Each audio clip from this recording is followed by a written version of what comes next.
आधिकारिक सूत्रों ने बताया कि प्रधानमंत्री नरेंद्र मोदी मई के 15 से 16 को तीसरे भारत नॉर्डिक शिखर सम्मेलन के लिए ओस्लो की यात्रा करेंगे।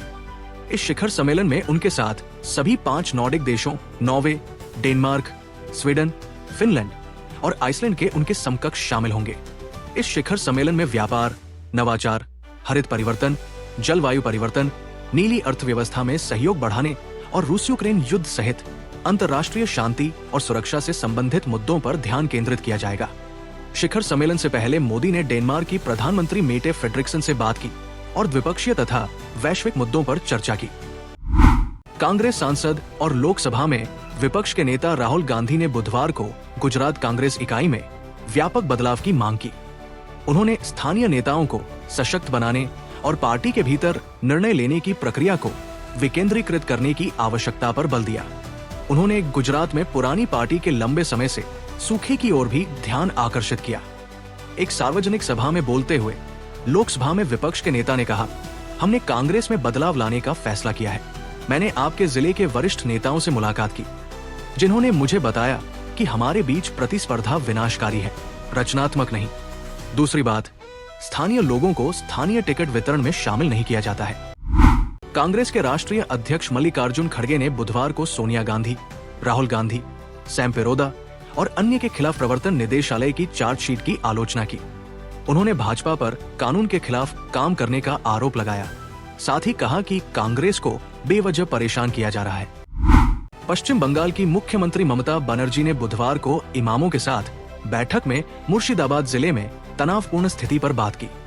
उन्होंने भाजपा नेताओं द्वारा लगाए गए आरोपों का भी जवाब दिया, जिसमें दावा किया गया था कि वक्फ मुद्दे पर अशांति में टीएमसी की संलिप्तता है।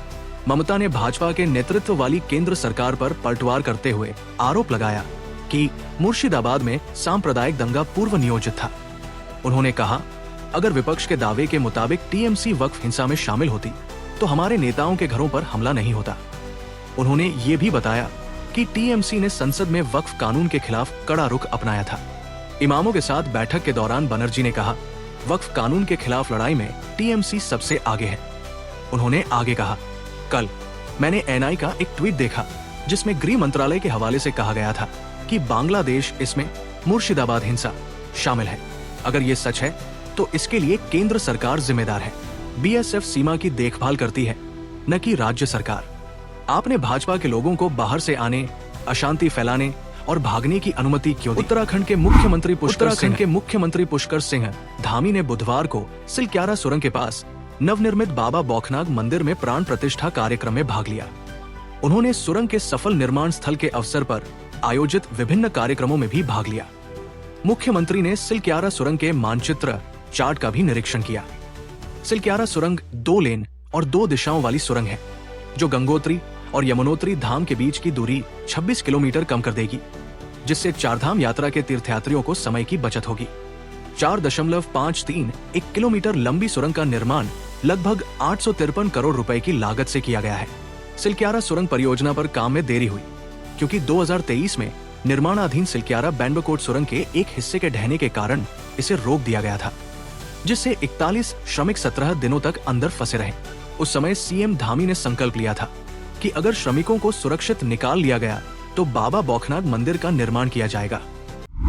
दिल्ली पुलिस ने बुधवार को 24 अकबर रोड स्थित अखिल भारतीय कांग्रेस कमेटी मुख्यालय के बाहर प्रदर्शन कर रहे कई कांग्रेस कार्यकर्ताओं को हिरासत में लिया। नेशनल हेराल्ड मामले में प्रवर्तन निदेशालय ईडी द्वारा आरोप पत्र दाखिल किए जाने के बाद विरोध प्रदर्शन शुरू हुआ, जिसमें वरिष्ठ पार्टी नेताओं सोनिया गांधी और राहुल गांधी को मुख्य आरोपी बनाया गया है। हिरासत में लिए गए प्रदर्शनकारी विपक्षी नेताओं को जांच एजेंसियों का इस्तेमाल करके निशाना बनाने के केंद्र के राजनीति से प्रेरित कदम के खिलाफ प्रदर्शन कर रहे थे। ईडी ने धन शोधन निवारण अधिनियम पीएमएलए 2002 के तहत दिल्ली की राउज एवेन्यू कोर्ट में अभियोजन शिकायत दर्ज की। समाजवादी पार्टी सपा ने बुधवार को केंद्रीय गृह मंत्री अमित शाह को पत्र लिखकर पार्टी अध्यक्ष अखिलेश यादव के लिए Z+ सुरक्षा के अलावा NSG सुरक्षा कवर बहाल करने का अनुरोध किया। सपा का ये अनुरोध पार्टी अध्यक्ष को हाल ही में मिली जान से मारने की धमकियों के मद्देनजर आया है। पत्र में सपा ने एक व्यक्ति पर राष्ट्रीय मीडिया के सामने यादव को धमकाने का आरोप लगाया है। पार्टी ने ये भी आरोप लगाया है कि भाजपा के एक नेता ने यादव को धमकाया है। देश की सबसे लंबी नदी के नीचे सुरंग के निर्माण का मार्ग प्रशस्त करते हुए एक अंतर मंत्रालयी पैनल ने असम में ब्रह्मपुत्र नदी पर लगभग 14,900 करोड़ रुपए की लागत वाली परियोजना को मंजूरी देने की सिफारिश की है। सड़क परिवहन मंत्रालय परियोजना लागत का 80% वित्त पोषित करेगा, जबकि रक्षा मंत्रालय शेष 20% वहन करेगा।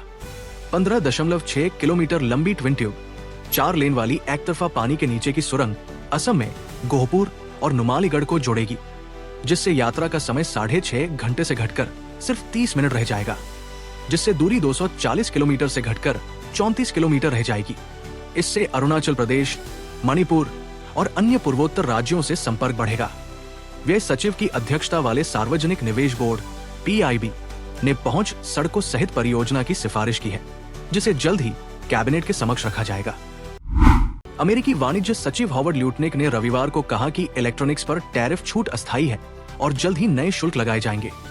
चीन ने अमेरिका द्वारा उपभोक्ता इलेक्ट्रॉनिक्स पर टैरिफ छूट पर प्रतिक्रिया व्यक्त करते हुए इसे छोटा कदम बताया। राष्ट्रपति डोनाल्ड ट्रंप ने शुक्रवार को अपनी टैरिफ नीति का बचाव करते हुए कहा कि ये वास्तव में अच्छा काम कर रही है, जबकि चीन ने अमेरिकी वस्तुओं पर टैरिफ बढ़ाकर 125% तक व्यापार युद्ध को आगे बढ़ाया है। चीनी कदम ने वैश्विक वित्तीय बाजारों को हिला दिया, जिससे अमेरिकी सरकारी बॉन्ड में भारी बिकवाली हुई, डॉलर में गिरावट आई और शेयर कीमतों में उतार चढ़ाव आया।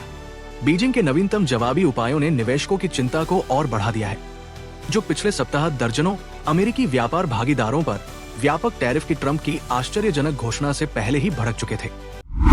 गुड़गांव में जल्द ही ट्रंप ब्रांड वाली दूसरी आवासीय परियोजना शुरू होने वाली है। न्यूयॉर्क के अलावा गुड़गांव एकमात्र ऐसा शहर है जहां 2 ऐसी परियोजनाएं हैं। अमेरिकी राष्ट्रपति के भारत के रियल एस्टेट साझेदारों स्मार्टवर्ल्ड डेवलपर्स और ट्रिबेका डेवलपर्स ने बुधवार को सेक्टर 69 में ट्रंप रेजिडेंस गुड़गांव के लॉन्च की घोषणा की। 12 लाख वर्ग फीट की इस परियोजना का लक्ष्य 1,200 करोड़ रुपए के निवेश के साथ 3,500 करोड़ रुपए की बिक्री करना है। ये नई परियोजना 2018 में दिल्ली NCR में ट्रंप टावर्स की शुरुआत के बाद आई है।